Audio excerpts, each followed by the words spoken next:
Hello guys, this is Alexi with Rock and Roll Tennis Camps, and today I'm gonna answer Y's question. It's a WY, so I'm assuming I'm pronouncing it correctly.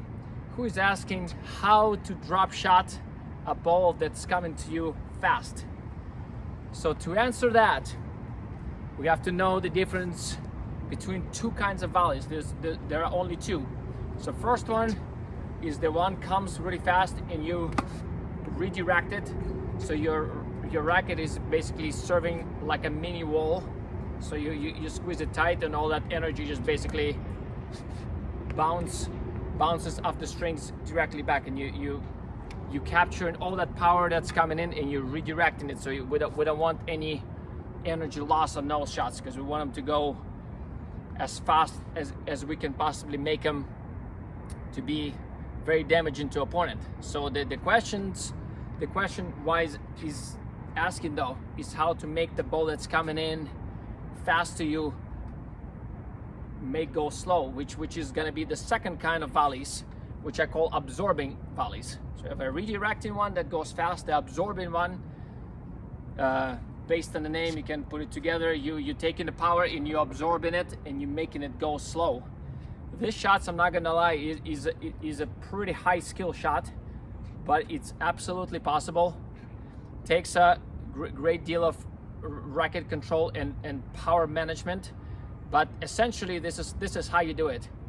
So the energy is already in the ball, so we obviously cannot even put the racket just do nothing. So that's not gonna work, because even doing nothing racket is gonna bounce the ball pretty hard. So what needs to happen, we have to take the power off or absorb it. So to do that, we're gonna hold it much lighter than the blocking volleys, and we're gonna allow the ball kind of get in there, kind of like essentially it's kind of serving like a net. So if you have like the loose net, like think of a soccer net, when ball flies in there, it kind of dies in net and then it kind of bounces back. So that's basically what the racket's gonna become. So you're gonna absorb it and it's gonna just go really slow. So it's gonna be much looser in your wrist, but you still have to do, great deal of controlling. So you can't be like loose and out of control. So and that's what the skill is. So the ball is gonna bend that racket backwards. Yeah, it usually will look something like that. So it's not gonna be like a wall, it's gonna bend backwards and it's gonna lose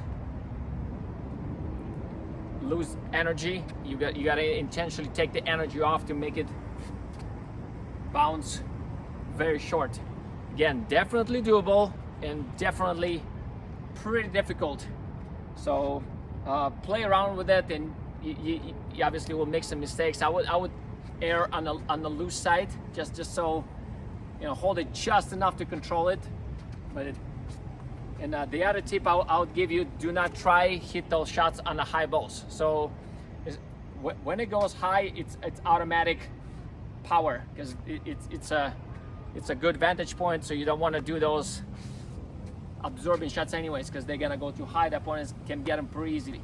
So high balls you automatically kill.